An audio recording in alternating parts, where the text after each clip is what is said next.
The internet was set ablaze justifiably over a video that Donald Trump posted on his Truth Social account. He since deleted it because of the backlash, but I want to play it for you. See if you can notice, if you haven't already seen this, what it is that is so disturbing about the video that is going to be played. If you miss it, no worries, I'll point it out afterwards. But here it is, again, something Trump posted on social media. What happens after Donald Trump wins? What's next for America? The economy booms. American energy is unleashed and an end to crushing taxes. The border is closed and the largest deportation in history is underway. No more wars as we focus on home. Law and order is restored.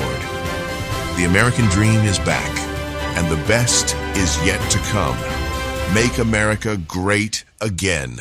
So if you missed it, and it is easy to miss, but I'll put up the screenshots up next to me. The sort of format of this video is that they're showing a hypothetical victory of Trump and what would come of that. So there's these hypothetical fictional newspaper clippings, and in them you have two references, as you're seeing on screen, to the creation, if Trump wins, of a, quote, unified Reich, which is a disturbing reference to Nazi Germany.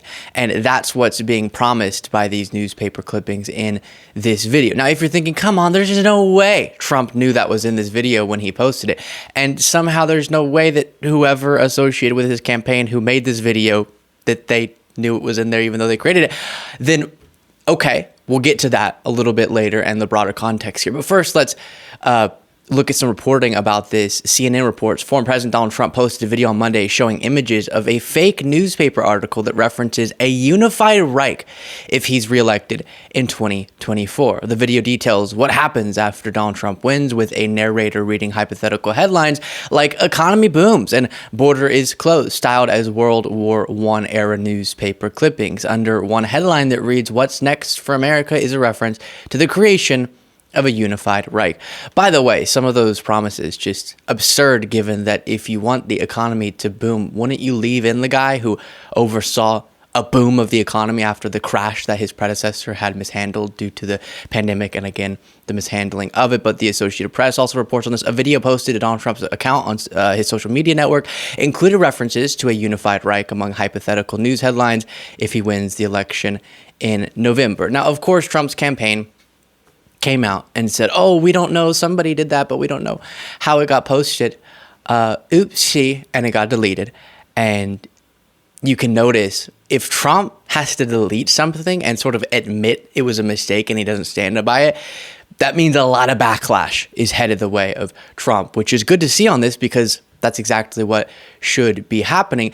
But even if you do believe this is a total mistake, some weirdo made it, they grabbed it, they posted it, not understanding that it was alluding to such a horrific thing, remember Trump has a really disturbing history with his thoughts and comments about Hitler. So the Washington Post reports President Donald Trump once told a top advisor that he wanted totally loyal generals like the ones who had served Adolf Hitler, unaware that some of Hitler's generals had tried to assassinate the Nazi leader several times.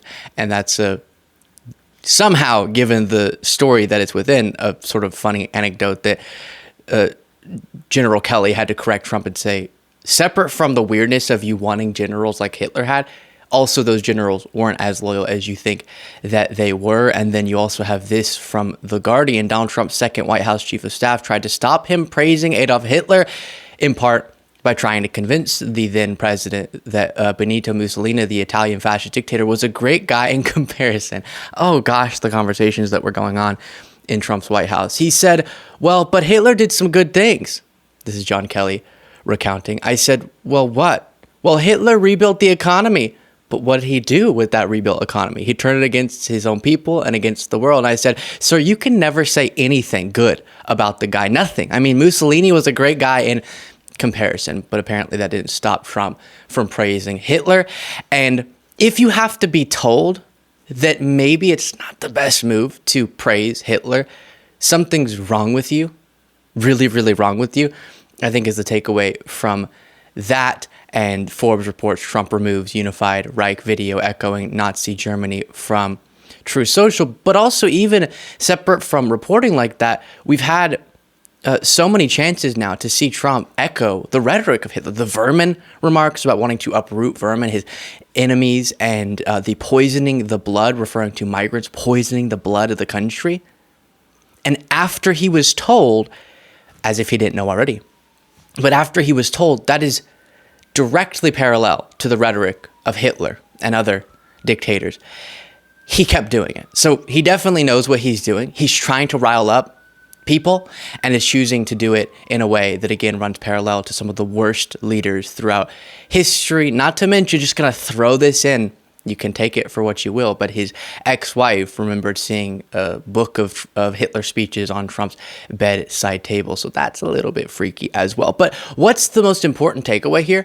Well, Trump, no matter how horrific the actions of someone are, he admires and longs to be someone as powerful and as dictatorial as, and then lists the name. Obviously, currently, he's obsessed with Putin, Xi Jinping, and others. And then he looks back in the past and says, yeah, okay, some bad things, but they were a dictator, and I wish I could have that loyalty of my generals and that power over a country. Here is expert on authoritarianism and fascism, Ruth Ben-Ghiat, reflecting on the seriousness of Trump saying what he wants and that we should believe him.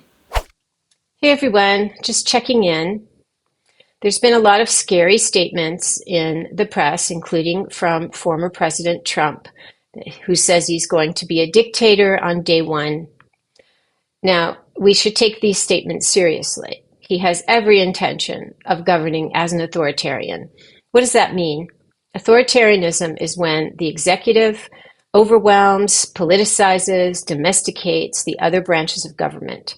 So takes away the independence of the judiciary, threatens the press into compliance, has a civil service that just rubber stamps repressive measures, and basically leaves the executive to be unrestrained. And that's Donald Trump's dream. So he can be like Xi Jinping and like Vladimir Putin and all the others he admires. Now, does this mean that it's inevitable? Absolutely not. We should never feel that our fates are sealed. That's exactly what authoritarians want us to believe. They want us to believe we have no power, that we should just stay silent and self-censor and submit to them. Instead, the lesson of authoritarian history is that if you have rights, you need to use them while they still exist. You can vote, you can register others to vote, you can mobilize, you can protest. You can educate others who are still under the MAGA influence that this will be a catastrophe for America if Donald Trump comes back to the White House. So we have options, and it is never too late to use them. Yeah, and I do love that she emphasizes we can determine our own fate. And that's why it's so important that we get involved and that we engage and we convince other people to engage. It's not inevitable that Trump's going to be elected and be able to do the things that he clearly wants to do. And again, anytime these comparisons are made or this is brought up, people lose their mind. Oh, you're saying that Trump's Hitler? Oh my goodness, you're so hyperbolic. Just listen to what people are actually saying. Trump is showing interest in and an admiration for some of the worst authoritarians throughout history and those that currently exist. That is just something that's notable, especially when you pair it with his anti-democratic authoritarian past actions and intentions for what's ahead. So when he tried to block the peaceful transfer of power, that's a clear sign he doesn't respect democracy. Then when he turned and says he wants to uproot his political enemies that live like vermin or whatever the quote was, then says he wants to go after his political opponents and lock them up. When he promises to go after media outlets that he doesn't like, when he promises to terminate the Constitution, etc. That's what people are saying. That those are tendencies that are extremely dangerous. And so we don't have to get into this game of, would he do X, Y, or Z like blank did? We can just say, here's what he has done, here's who he admires, and here's what he wants to do. And that's enough to say we need to keep this guy as far away from the White House as possible. By the way, here's him getting asked in New York this morning about this ad, and he doesn't respond. Sir, why did you post that video about the unified right? How did that get on your website? So listen, prepare yourself. The MAGA response will be this super hate to use it, but gaslighting sort of attempt to convince people that they shouldn't believe their lying eyes and ears, and that Trump is just a goofy old guy stumbling around who didn't know that he said all these things and all these things. And that's why I'm trying to add the broader context, because sure, I think there is a good chance he didn't notice that little line in the newspaper clippings, but that's not the point. The point is that this is just yet another reminder of, number one, whoever did create that, who's supportive of Trump. Do you want those type of people supporting you that would create that? But then also that there is this backdrop this is happening in front of, and that is that Trump is obviously, openly authoritarian, and that's not someone who should be the most powerful person on the face of the earth. My question to you, and you can let me know what you think in the comments, is do you think Trump saw that and liked it and didn't think other people would notice, or he didn't see it and we should just focus on the bigger picture? Let me know. And make sure you're subscribed to this channel.